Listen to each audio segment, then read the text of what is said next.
June 1940. The world watches hopelessly as Nazi invaders mount a blitzkrieg attack against France and march triumphantly through the streets of Paris.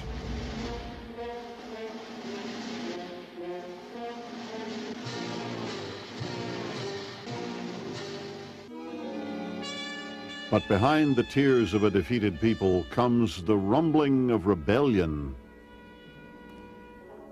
Enraged French citizens answer General de Gaulle's command and fight for freedom with an underground organization committed to sabotage and other acts of defiance. This resistance grew bit by bit, comprised of both men and women, regardless of political, moral, or religious persuasion. I became a founder of the Parisian Liberation Committee and the organization that directed the resistance and the national insurrection. Hitler himself visited France during the occupation. He marveled at the great monuments. He reveled in his conquest. Even the Eiffel Tower, 51 years old and over 1,000 feet tall, became a hostage as Germans exploited its great height, using the tower as an antenna to send coded radio signals to their armies. Ironically, the silhouette of the tower against the Paris skyline offered hope to the free French underground. It was a symbol of liberty, a symbol of France. Under the occupation, the idea predominated among all the French to know that one day one would be free to climb up the Eiffel Tower. When Allied troops finally liberated Paris, this handful of free Frenchmen celebrated by climbing the Eiffel Tower and unfurling the French tricolor flag. Down below, citizens spat and cursed at the fleeing Germans. But from the pinnacle of the tower, liberty, equality, and fraternity reclaimed its mantle of glory. For most of the world, the Eiffel Tower is France. It is light and hope, poetry and magic. Her complex geometry holds the dreams of lovers. The French may enjoy the distinct honor of having created and nurtured this international monument, but her home is in the hearts of free people everywhere. Tonight on Modern Marvels, La Tour Eiffel, the Eiffel Tower.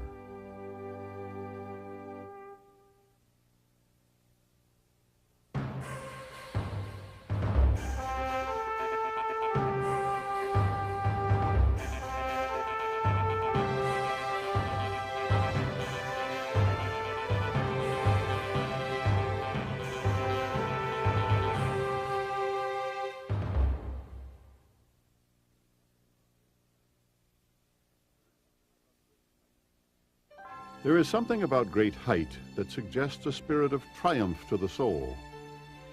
It forces people's vision to heaven, while it offers a calming perspective to the chaos of the world below.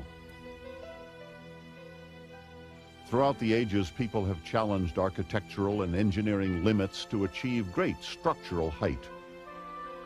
Sometimes to spy on enemies approaching from a distance, and at other times in an attempt to get closer to God.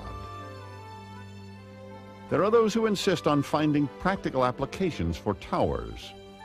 They make good broadcast antennas, or they're a fine place for a revolving restaurant. But the real appeal of towers comes from a purer notion. Towers are a celebration of will. They speak to our ambitions. They are the joyous declaration that we exist. The world's best-loved tower is the Eiffel Tower in Paris.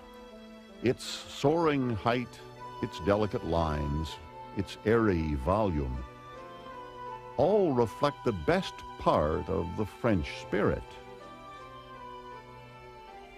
Designed and built in 1889, it was the centerpiece in a celebration of the bloody French Revolution 100 years earlier.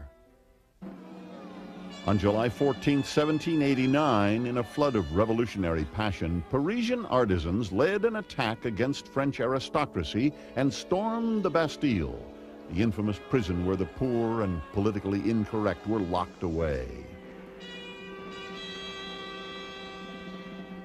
The insurrection spread across France, and patriots rallied to the battle cry of freedom, the Marseillaise. Let us go, children of the fatherland. Our day of glory has arrived. Against us stands tyranny. The bloody flag is raised. Come together in the countryside to lower these savage soldiers. They come right into our arms to cut the throats of your sons, your country. To arms, citizens, form your battalions, let us march, that their impure blood should water our fields. This nationalistic eruption reverberated across Europe and set the stage for modern democratic movements. And the French people were justifiably proud of the positive contributions their revolution had made. But a century later, the French ego was bruised after a devastating military defeat to Germany. The idea of mounting a spectacular international exposition seemed like a grand way to remember past glory and forget about contemporary setbacks. They were still sad because there was in 1870 a terrible war with Germany, and we had lost two provinces, Alsace and Lorraine. And for that, the French people were very pleased to have this exhibition to show they were very great. And you see, the country was quite rich. It was decided there needed to be a centerpiece for the celebration, an artistic statement which would loom over the crowds. The bravado of the industrial age suggested an engineering accomplishment, a tower. The tower was important as something very clever in technology, you see. Nobody in the world was able to build a tower of 1,000 feet, you see. Lots of people tried in America. There were lots of plans of towers, but they never built them. A competition was held for design. Architects from all over France submitted elaborate plans. The first one was done by a man called Maurice Coquelin. He was one of the first engineers in Gustave Eiffel's staff. Gustave Eiffel was France's premier architect-engineer. His reputation sprang from his visionary work on bridges. He explored the revolutionary concept of metal frame construction.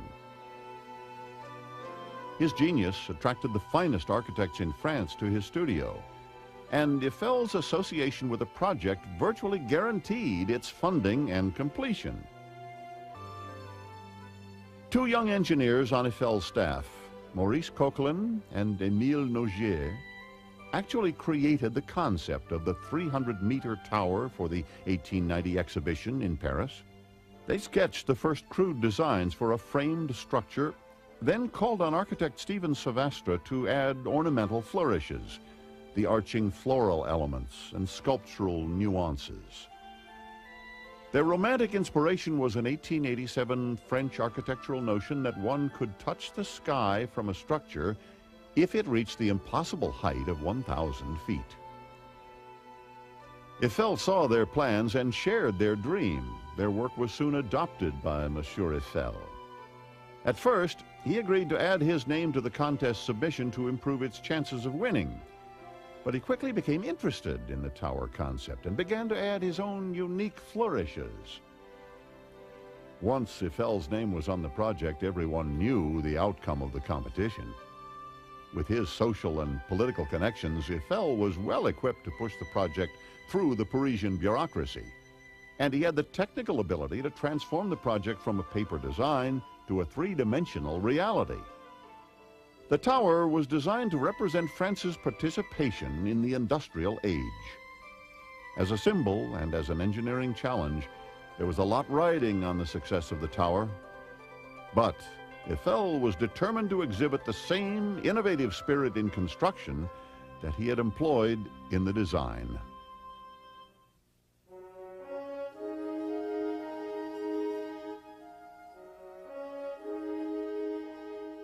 It is air and light form and motion, as sturdy as man's resolve and as ethereal as his thoughts. The Eiffel Tower is as much an idea of structure as it is an extraordinary physical monument. And the process of its construction reflects both the concept of prefabrication from the industrial age and the advanced building theories of the dawning 20th century. February 28, 1887. Gustave Eiffel gathered a crowd of dignitaries to witness the commencement of construction. He was 53, and this tower was to be his crowning achievement. As the ceremonies proceeded, 50 engineers were still drafting over 5,300 detailed blueprints for the 132 workmen at the site. It would take 4 months to lay the foundation for the legs. 2 pillars were set on 6.5-foot thick concrete slabs set 23 feet below ground. The remaining 2 legs were positioned so close to the Seine River that watertight metal dams had to be lowered into the damp earth so the concrete could set beneath the seeping water line. The square encompassed by the 4 legs was 426 feet on each side, broad enough to distribute evenly the structure's 7,000 tons of iron. Onto these foundations arose masonry bases embedded with 2 anchoring bolts for each of the 4 feet. From here, the legs would rise at a sharp 60-degree angle as hollow framework beams. The beams were made of angle brackets and flat bars riveted together with stiffeners attached to the sides. 4 of these assemblies combined to form the entire beam. The beam had the same structural dynamic as a series of interlocking cubes. And this is the genius of Eiffel's design. The framework support is as sturdy as solid stone, at only a fraction of the weight. It was also easily erected with standardized, inexpensive, prefabricated materials. Eventually, 18,000 metal parts and 2,500,000 rivets would comprise the tower. Yet all of the pieces are either flat bars, angle brackets, or plates. The first stage of the construction was also the most critical. All 4 legs needed to rise simultaneously and meet on an exact horizontal plane at the tower's first floor. The radical angle demanded scaffolding support for each of the legs, and a center scaffold to support the center ring girder which held the structure together. 800-ton thrust jacks, operated by manual hydraulic pumps installed under each leg, helped to raise and lower the 4 sides independently in order to reach the required precision. When this was achieved, Gustave Eiffel knew there was nothing that could stop the completion of his dream, although there were those who would try. Eiffel was annoyed by people who lived near the tower, who said that it will fall on their houses. And nobody would cover the risk. He covered it by himself. Likewise, many people feared that the tower would destroy the Paris skyline. When it was started to be constructed, some people tried to stop it, you see. And some painters, writers, architects wrote a letter saying it's a scandal. The Paris arts community saw the tower as a rude industrial imposition on the city's beauty. Dozens of French writers and painters attacked the tower in a public declaration. "I feel Paris is threatened," claimed one artist, "by this positively tragic lampstand issuing from her stomach." Eiffel responded with equal passion. "The tower will be the highest building ever raised by man," he exclaimed. "Will it not have a majesty of its own?"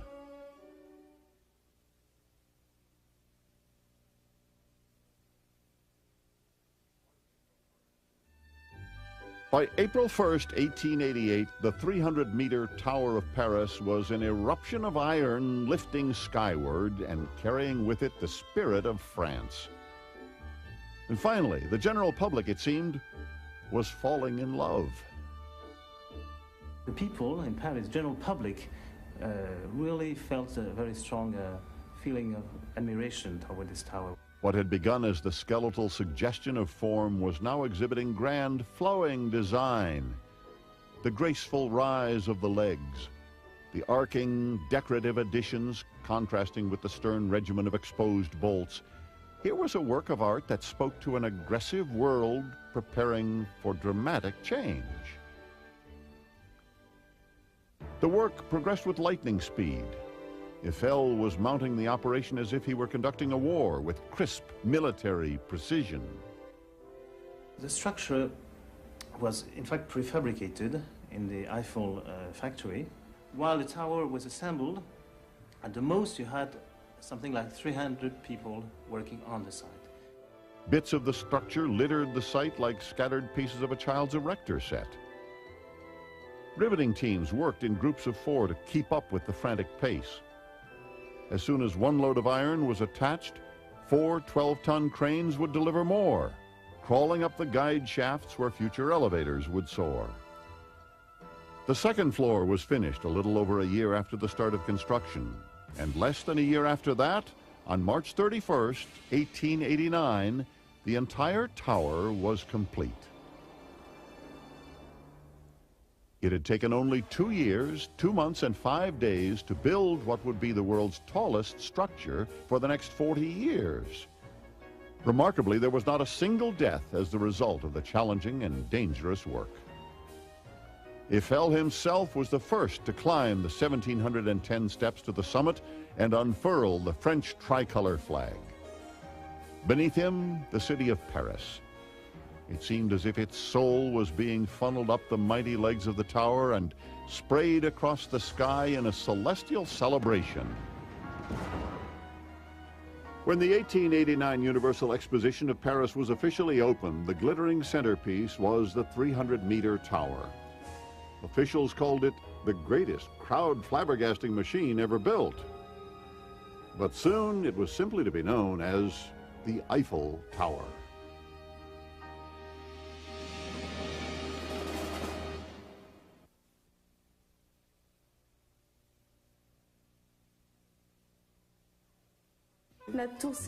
The tower was called at first the Tower of 320 meters.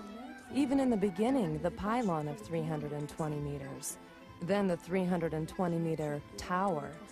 I don't know exactly when it became the Tower of Mr. Eiffel, and later the Eiffel Tower.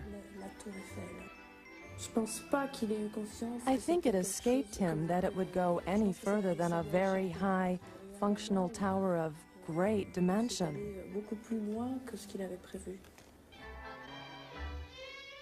The Eiffel Tower is rooted in both the majestic and the mundane.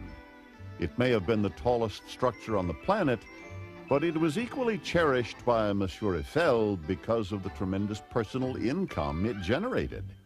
You know, Mr. Eiffel practically funded the construction of the tower. In fact, he paid for most of it, and he made a deal. He said, if you give me the right to work on it for 20 years, I'll agree to finance it 80%.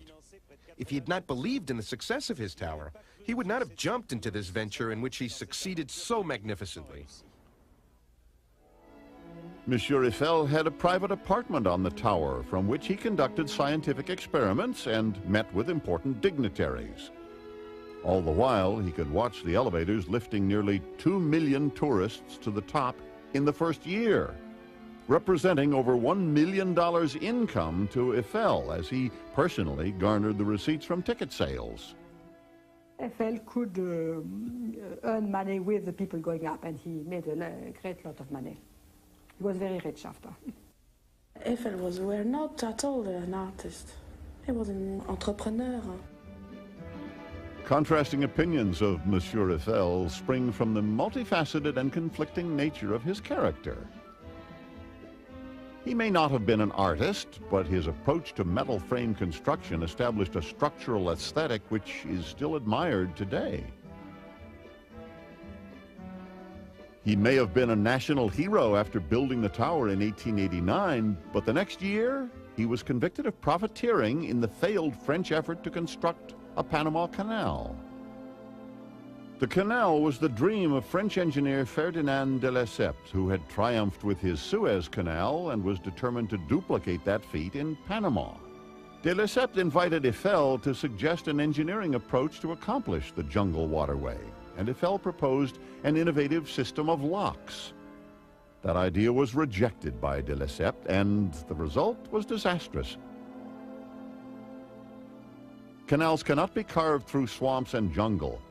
The attempt proved so expensive and unproductive, the French government was nearly thrown into bankruptcy. The political fallout was severe. Anyone even remotely associated with the failed attempt was vilified, and Eiffel was sentenced to 24 months in prison. That judgment was later overturned, but by then Eiffel had lost his appetite for the construction business. Eiffel was considered by all engineers like a god, you see. And he was he was also a man of science. He loved science. And when, after the Tower, he stopped building things. Instead, Eiffel, now 73, dedicated himself to pure scientific study, specifically the exploration of aerodynamics. Other French visionaries like author Jules Verne had applied crude 19th century notions to the concept of flight, as illustrated in this early film proposing a trip to the moon. Eiffel realized that advancements in aviation would need to be based on the scientific study of the natural elements.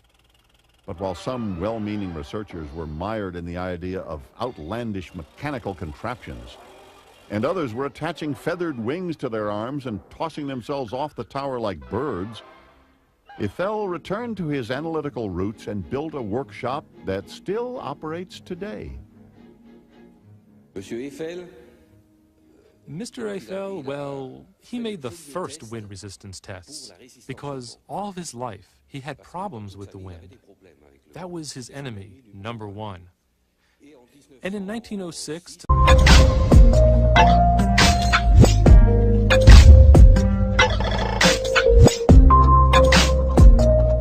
1909, he began to question aerodynamic resistance, and that's why he made this first wind tunnel.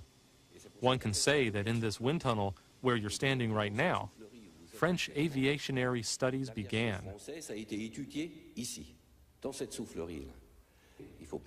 I must specify that the tunnel, the ventilator, the motor, and all of these are originals. We don't touch them. We leave them in their original state. As for measuring devices, of course, we adapted them for modern functions. Mr. Eiffel was an extraordinary engineer. We've examined all he did during his lifetime and all that he envisioned. And today, we are doing things that Mr. Eiffel already did in 1917. Eiffel's biggest vision, the 300-meter tower, was only supposed to stand for 20 years.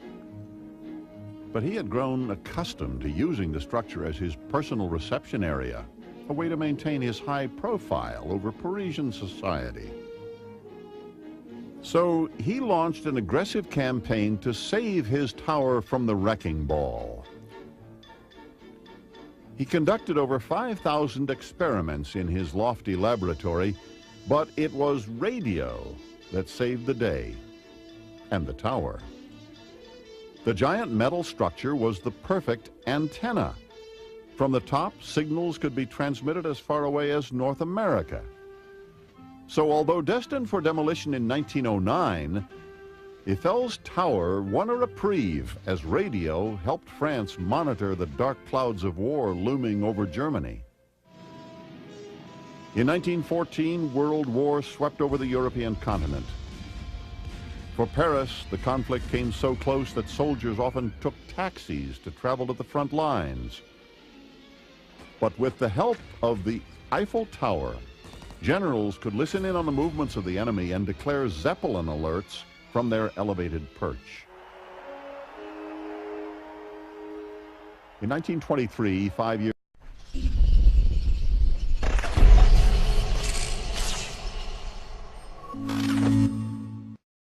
years after the last echoes of the war, Gustave Eiffel died. Throughout his 91 years, his vision propelled France to the forefront of emerging technologies. His interpretation of design and structure as represented by his tower was the world's introduction to basic 20th century principles.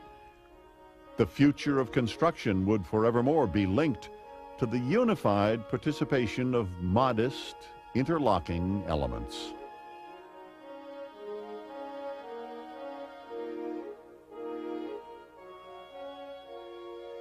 It was a concept whose time had come.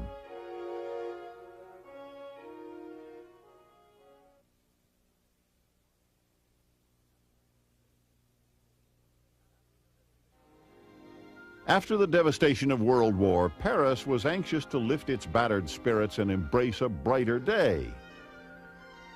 Yet some sensed a subtle, desperate undercurrent to the celebratory esprit. It was as if the frantic good times were masking the many issues the war had left unsettled. Paris in the 20s attracted a lost generation, disillusioned with traditional values and philosophies. Some of these post-war Parisians were actually American artists and intellectuals, searching for meaning in a seemingly chaotic world. F. Scott Fitzgerald and his wife Zelda, Charlie Chaplin, movie stars, painters, and a mixed assortment of creative individuals became attracted to a French revolution in thinking called existentialism. Is what we are the sum of our existence, our time and poetry, nothing more than absurdist fantasy? Darker themes of alienation started to emerge in the arts, and ironically, the tower provided a visual and symbolic link to a lighter and more stable time. After all, Gustave Eiffel had created weightless beauty from dense, heavy metal, a very reassuring concept. The Eiffel Tower is not only the iron composing it, but also what's inside, air, captured in a lattice work of metal. Some visitors feel that they are in the middle of nowhere. The sensation suggests that it's not only the structure, but also its void, which is the essential material of the Eiffel Tower. The tower's bold composition seemed a poetic link between the 19th and 20th centuries. A link which would be brutally severed when fascism, racism, and systematic murder erupted from the ashes of Germany's defeat in the First World War.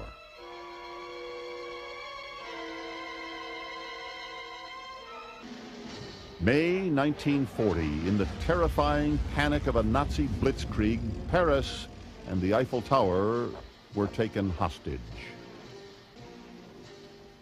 But German troops found it difficult fully to utilize the monument. Frenchmen had damaged the elevators. This sabotage kept even Hitler from savoring his conquest. There's a very famous photo. He's on the Trocadero, he looks at the tower, but he hasn't been on it. There were no lifts, couldn't go. Seeing the tower occupied by Nazis enraged French citizens. Parisians joined together in futile counterattacks. The Free French secretly conspired in the ancient Roman catacombs, which weave beneath the streets of Paris. Tunnels hiding the bones of forgotten and vanquished Frenchmen throughout the centuries were now home to the resistance. There are subterranean passages that go underneath the French capital. The catacombs played an important role in the resistance. It was a means for us to travel across Paris without being seen in order to be able to lead the Parisian insurrection on the offense. We derailed trains because those trains that went to the front lines of the Atlantic all went behind Paris. I participated in the sabotage of railroad tracks that were obviously meant for trains that transported soldiers. But one day, we found out about a large train that circled Paris. We made arrangements, we derailed the train, and it was just awful, because the train was packed with sauerkraut. There were particles of sauerkraut for miles around. Hitler despised the Free French and planned to destroy their most treasured monument out of spite. At the war's end, Hitler gave orders to have the tower bombed. But General von Cholitz, who had fallen in love with the city of Paris, gave the Eiffel Tower an unauthorized reprieve.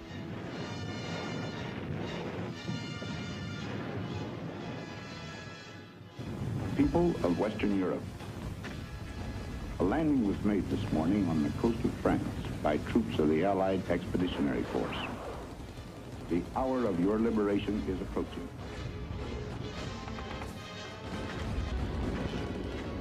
American tanks finally drove the Nazis from the Eiffel Tower.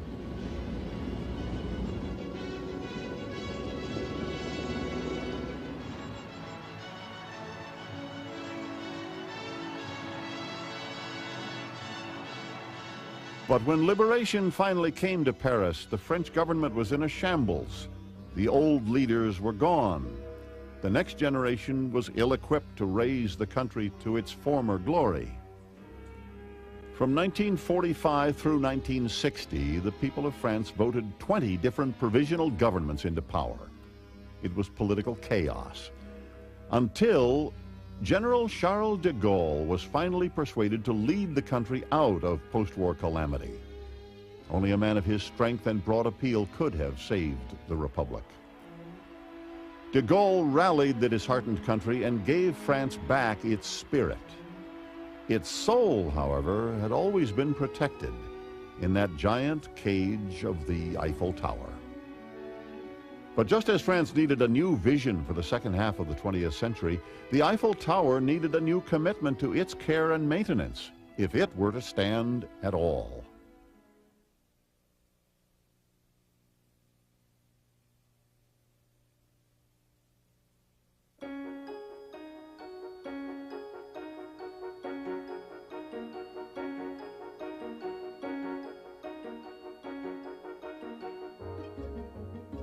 It was designed as the centerpiece of an international exposition in 1889.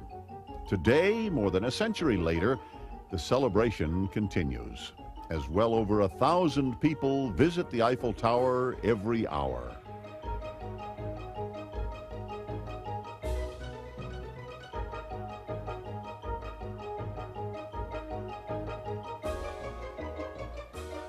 There are 4 elevators to carry them to the top, one in each of the tower legs, rising at a steep 60-degree angle. The heart of the hoisting is actually hidden beneath the legs in a century-old catacomb. Here, complex contraptions rival Jules Verne's most elaborate fantasies. The original principle was to have water under pressure, pushing a piston that was pushing a dolly. The dolly was pulling the cable to heave the car up.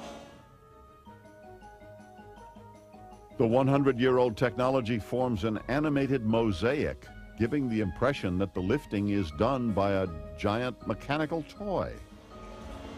These piston rings, which are inside here, they're square cotton wreath about that big, which you press in, and they're greased with mutton fat. See it? See it? Very white, very nice one. Twice a week here, it smells like having a méchoui, you know, this North African roasted lamb. That's it.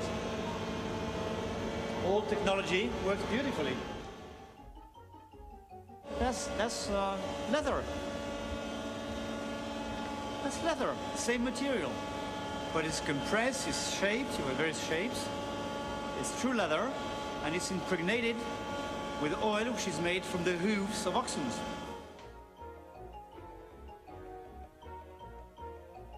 In 1980, officials decided to upgrade the system by blending the old technology with the latest high-tech equipment. It's like mixing the engine of a Ferrari and the engine of a Mack truck. At the 3rd level, a second bank of elevators carries passengers vertically to the summit. Atop the structure, maintenance is non-stop. Every day, a small but determined team of 25 workers walk the narrow iron supports for the 18-month job of painting the tower. The process is the same today as when the tower was originally painted. Over 50 tons of paint is required to complete the task, a task that is repeated every 7 years. I was 18 years old when I began this job in the air as an industrial painter. To work on the Eiffel Tower, such an important monument, I feel privileged and happy. But being a painter is somewhat specialized. You have to be physically strong and have a good morale. It's dangerous. One requires strength and balance, of course.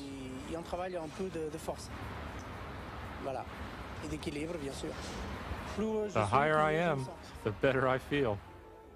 But painters aren't alone on the elevated web of iron. Electricians also comb the tower. Personally, I'd much rather work up here than in an office. I think my friend agrees. Oh, absolutely. I mean, we get to be outdoors. We like what we do. To be able to work on a monument like the Eiffel Tower is a privilege, I'd say. The exposed nature of the structure occasionally allows the elements to inflict damage. Water pipes can freeze and burst if not protected by the electrical system. There are heating bands with thermostats. As soon as the temperature falls below 40 degrees, the heating bands kick in. The piping is heated. But the main job of the electricians is to maintain the illuminated beauty. 360 light bulbs are constantly inspected and changed, but climbing to the sockets often upsets the real residents of the tower, the birds. They're attracted by the light. Once they come close, they get a bit lost. When they try to sit out again, they get caught in the steelwork. But a lot of them manage to fly off unharmed. We've actually even seen birds come and make their nests in the steel beams. It's kind of nice because in Paris we're not used to seeing pigeons anymore. It's a pleasant change.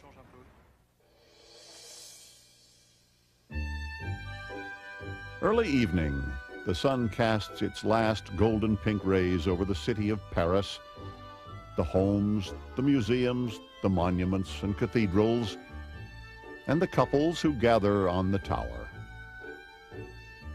The tower responds as if its own glorious wash of color is the reflected glow of lovers.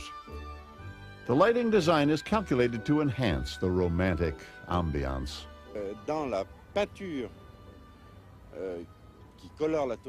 The paint on the Eiffel Tower contains a yellow pigment. Lighting it with yellow light brings out the yellow pigment. That's been the major source of success in this operation. The approach is entirely different because night lighting must interpret the feeling, even the expression of the monument.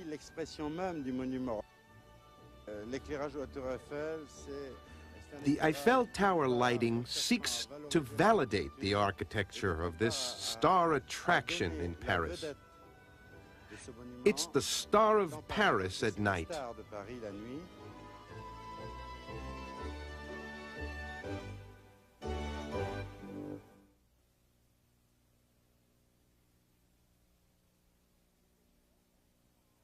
People who work at the tower are very proud.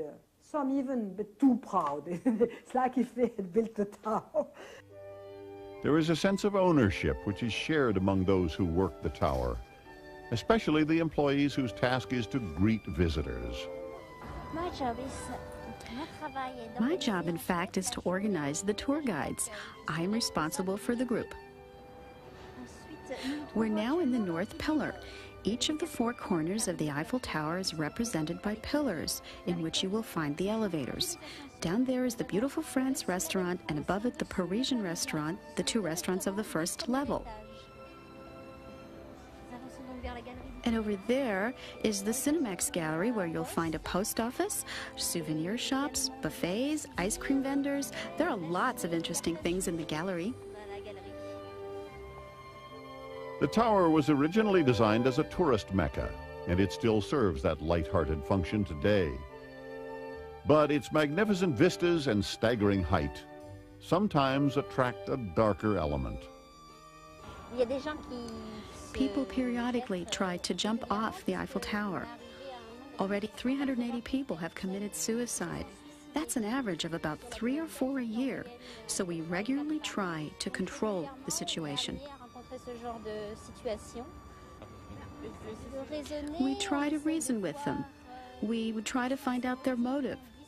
We discuss it with them. We try to talk with them as much as possible until security comes, and from then on, it's the fireman's responsibility. More often, a tour guide has the opportunity to see people in a more festive and romantic mood. I have seen a lot of couples walking arm in arm. They often come to celebrate an event or an anniversary.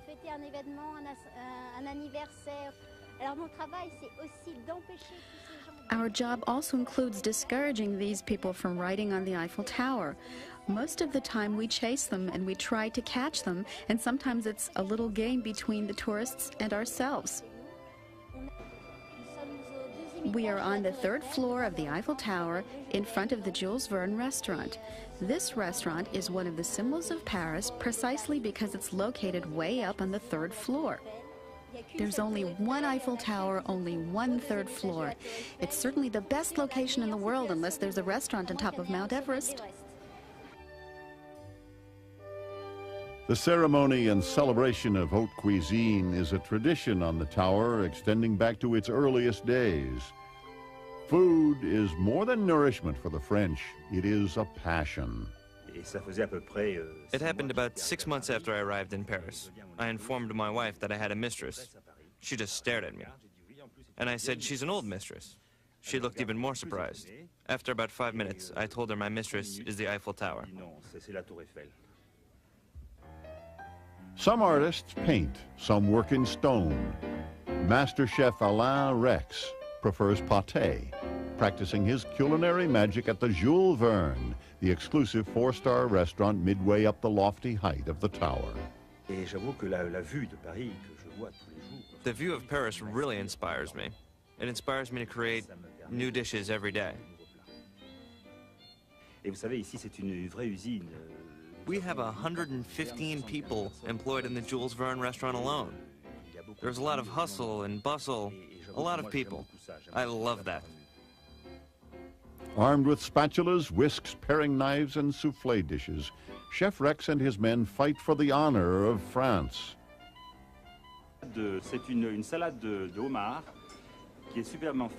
Today's special, a lobster salad and coral sauce. It's French lobster. The tower was designed to inspire the common person to new visions. It also encourages the imaginations of artists to soar. At the Jules Verne restaurant, these two dynamics take flight. It is an appetizing blend that could only happen in the City of Light.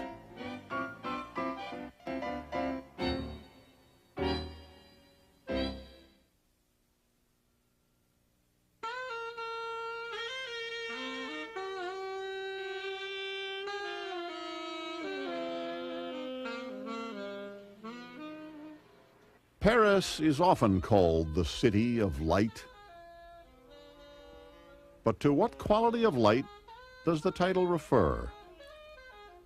Does it suggest the lightness of the French spirit, the enlightenment of the French culture, or perhaps the brilliant light of the French sky, bleaching marble facades by day and by night, cradling lovers in its rose-colored evening mist?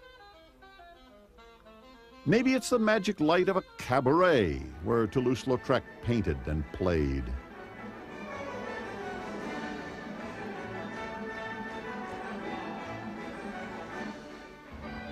Or the glittering sparkle of a merry-go-round reflected in the eyes of the young at heart.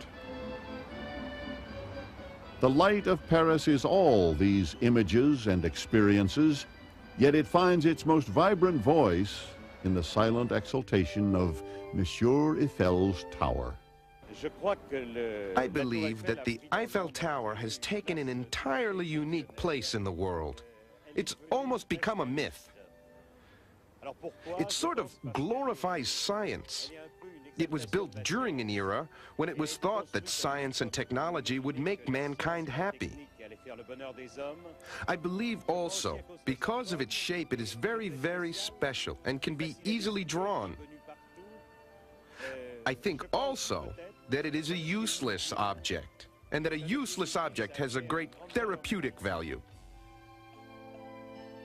So the Eiffel Tower stands as a monument to those things we cannot grasp, our joys, our hopes. It still stands as a technological marvel, but in its simple, elegant, uplifting form, we find a way to celebrate life and love.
Contributions their revolution had made.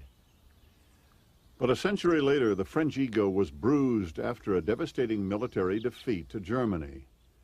The idea of mounting a spectacular international exposition seemed like a grand way to remember past glory and forget about contemporary setbacks. They were still sad because there was in 1870 a terrible war with Germany, and we had lost two provinces, Alsace and Lorraine. And so that the French people were very pleased to have this exhibition to show they were very great. And you see, the country was quite rich. It was decided there needed to be a centerpiece for the celebration, an artistic statement which would loom over the crowds. The bravado of the industrial age suggested an engineering accomplishment. A tower. The tower was important as something very clever in technology, you see. Nobody in the world was able to build a tower of 1,000 feet, you see. Lots of people tried in America. There were lots of plans of towers, but they never built them. A competition was held for design. Architects from all over France submitted elaborate plans. Its delicate lines, its airy volume, all reflect the best part of the French spirit. Designed and built in 1889, it was the centerpiece in a celebration of the bloody French Revolution 100 years earlier.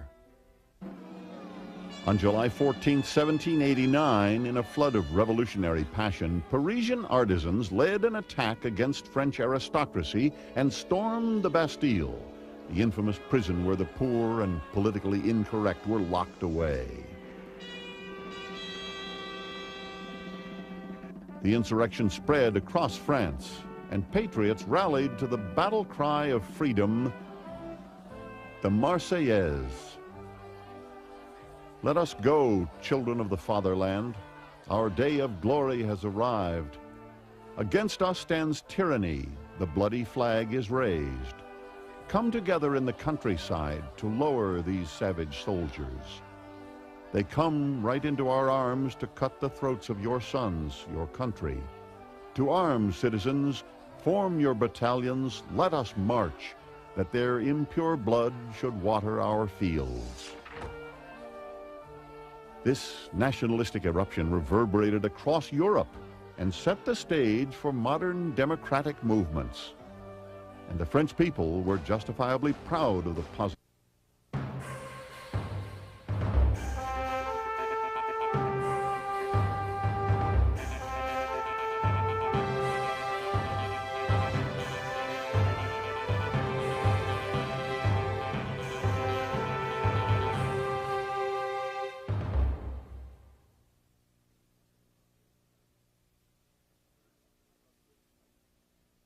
There is something about great height that suggests a spirit of triumph to the soul. It forces people's vision to heaven, while it offers a calming perspective to the chaos of the world below. Throughout the ages, people have challenged architectural and engineering limits to achieve great structural height. Sometimes to spy on enemies approaching from a distance, and at other times in an attempt to get closer to God. There are those who insist on finding practical applications for towers. They make good broadcast antennas, or they're a fine place for a revolving restaurant. But the real appeal of towers comes from a purer notion. Towers are a celebration of will. They speak to our ambitions. They are the joyous declaration that we exist. The world's best-loved tower is the Eiffel Tower in Paris. Its soaring height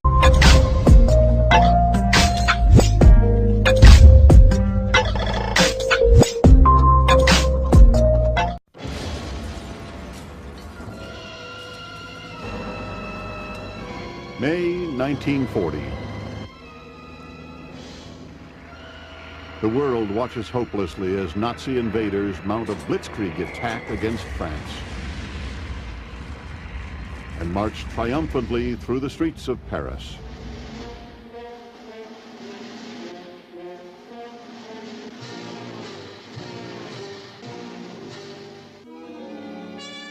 But behind the tears of a defeated people comes the rumbling of rebellion. Enraged French citizens answer General de Gaulle's command and fight for freedom with an underground organization committed to sabotage and other acts of defiance. This resistance grew bit by bit, comprised of both men and women, regardless of political, moral, or religious persuasion. I became a founder of the Parisian Liberation Committee and the organization that directed the resistance and the national insurrection. Hitler himself visited France during the occupation. He marveled at the great monuments. He reveled in his conquest. Even the Eiffel Tower, 51 years old and over 1,000 feet tall, became a hostage as Germans exploited its great height, using the tower as an antenna to send coded radio signals to their armies. Ironically, the silhouette of the tower against the Paris skyline offered hope to the free French underground. It was a symbol of liberty, a symbol of France. Under the occupation, the idea predominated among all the French to know that one day one would be free to climb up the Eiffel Tower. When Allied troops finally liberated Paris, this handful of free Frenchmen celebrated by climbing the Eiffel Tower and unfurling the French tricolor flag. Down below, citizens spat and cursed at the fleeing Germans. But from the pinnacle of the tower, liberty, equality, and fraternity reclaimed its mantle of glory. For most of the world, the Eiffel Tower is France. It is light and hope, poetry and magic. Her complex geometry holds the dreams of lovers. The French may enjoy the distinct honor of having created and nurtured this international monument, but her home is in the hearts of free people everywhere. Tonight on Modern Marvels, La Tour Eiffel, the Eiffel Tower.